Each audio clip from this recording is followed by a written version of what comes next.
হাদিসের মধ্যে একটা দোয়ার কথা এসেছে।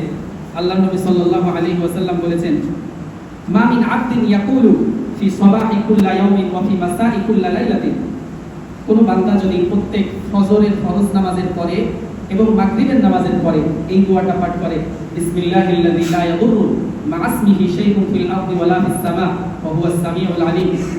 বেশি বড় দোয়া না, হয়তো অনেকেই নতুন শুনতেছেন মনে করছেন অনেক বড়, আসলে অনেক বড় না। আপনি যদি আল্লাহর নবীর সুন্নাত পালনের উদ্দেশ্যে এটা শেখা শুরু করেন, দেখবেন খুব সহজ মনে হবে। আপনার জীবনের নিরাপত্তা সবকিছু জিম্মাদারি আল্লাহ তাআলার কাছে সমর্পণ করেন। আপনি নিজে কোনো সুরক্ষার দায়িত্ব নিয়েন না, কাউকে দিয়েন না, আল্লাহকে দিয়ে দেন। এই দোয়ার মধ্যে মূলত সেটাই বলা হচ্ছে। তো এই দোয়াটা কেউ যদি কোনো বান্দা ফজরের পরে আর মাগরিবের পরে পাঠ করে, আল্লাহর নবী বলেছেন, ইল্লা লাম ইয়াদুররুহু শাইউন, কোনো কিছুই তাকে ক্ষতি করতে পারবে না। তাহলে বলতে পারেন, হুজুর এই দোয়া পড়লে কি আমি কোনোদিন অ্যাক্সিডেন্ট করব না? হাদিস তো তাই বলে, কোনোদিন অ্যাক্সিডেন্ট করবেন না। মজার ব্যাপার হলো, আপনাদের মধ্যে যে সংশয়টা থাকে, এরকম একটা ঘটনা এই হাদিসের একজন রাবী ছিলেন, ওনার নাম হচ্ছে আবান ইবনে উসমান। এই হাদিসটা বর্ণনা করতে গিয়ে কয়েকজন রাবী আছে, তার মধ্যে একজনের বর্ণনাকারীর নাম হচ্ছে আবান ইবনে উসমান। এই লোকটা হঠাৎ বিকলাঙ্গ হয়ে গেছে, প্যারালাইজড হয়ে গেছে।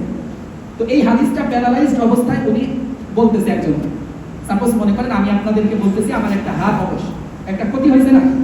তো আপনাদের মধ্যে কেউ একজন বলতেছে, হুজুর আপনি যে দোয়ার ফজিলত শোনাচ্ছেন, আপনার হাতই তো প্যারালাইজ, বলতে পারেন না?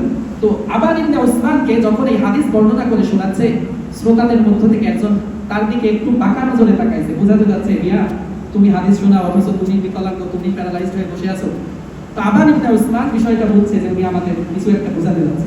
তা বলতেছে, ভাই তুমি আমার দিকে যে তীক্ষ্ণ দৃষ্টিতে বাঁকা নজরে তাকাইছো এটা আমি বুঝছি, কিন্তু মনে রাখো আল্লাহর কসম করে বলি, আল্লাহর রাসূল যে বলেছেন এই দোয়া পড়লে কোনো কিছু তোমাকে ক্ষতি করতে পারবে না, এটাই সঠিক। কিন্তু আমার যে হাত প্যারালাইজ, এটা হলো যেদিন আমি এই রোগে আক্রান্ত হয়েছি বা আমার যেদিন এই ক্ষতিটা হয়েছে, সেদিন আমি ফজরের পরে এই দোয়াটা পড়তে ভুলে গিয়েছিলাম। জোরে বলুন আল্লাহু আকবার। তো আল্লাহর নবীর হাদিস আপনি যদি বিশ্বাস করেন, কি করেন, পরবর্তী যুগে অনেক লোকের এরকম ঘটনা আছে। তার থেকে বড় ঘটনা আমি তাবেঈদের থেকে শোনালাম, যে আপনার যদি ইয়াকিন থাকে, বিশ্বাস থাকে, ফজরের পরে মাগরিবের পরে পড়ে আপনি বের হন, আল্লাহ তাআলা আপনার সুরক্ষার জিম্মাদারি নেবেন, এটাই সঠিক। এই দোয়ার মাধ্যমে অনেকেই এরকম সুরক্ষিত হয়েছে। এখন ঘটনা শুনেছি, মসজিদে একজন বসা, উনি বলছেন, একজন এসে বলতেছে আপনার ঘরবাড়ি পড়ে গেছে। উনি কোনো ভ্রুক্ষেপই করেন না, আবার এসে বলতেছে না আপনার ঘরবাড়ি সুরক্ষিত আছে। তারপরে ওনার কোনো ভ্রুক্ষেপ নাই। পরে জিজ্ঞেস করছে, কি ব্যাপার, আপনাকে বললাম আপনার ধন সম্পদ ঘরবাড়ি সব পড়ে গেছে, আপনার কোনো রিয়াকশন দেখলাম না। উনি বলতেছে যে না, এটা হতে পারে না, কোশ্চিনকালে হতে পারে না, কারণ আমি ফজরের পরে দোয়াটা পড়ছিলাম। তার মানে কত ইয়াকিন ছিল, বিশ্বাস ছিল। এজন্য আমরা সবাই চেষ্টা করব, যে দিন আসতেছে যাচ্ছে, আসলে নিরাপদ থাকা অনেক কঠিন। আল্লাহ তাআলা আমাদের সকলকে যেন নিরাপদ রাখেন, নিরাপত্তার চাদর দিয়ে আমাদেরকে আবৃত করে রাখেন।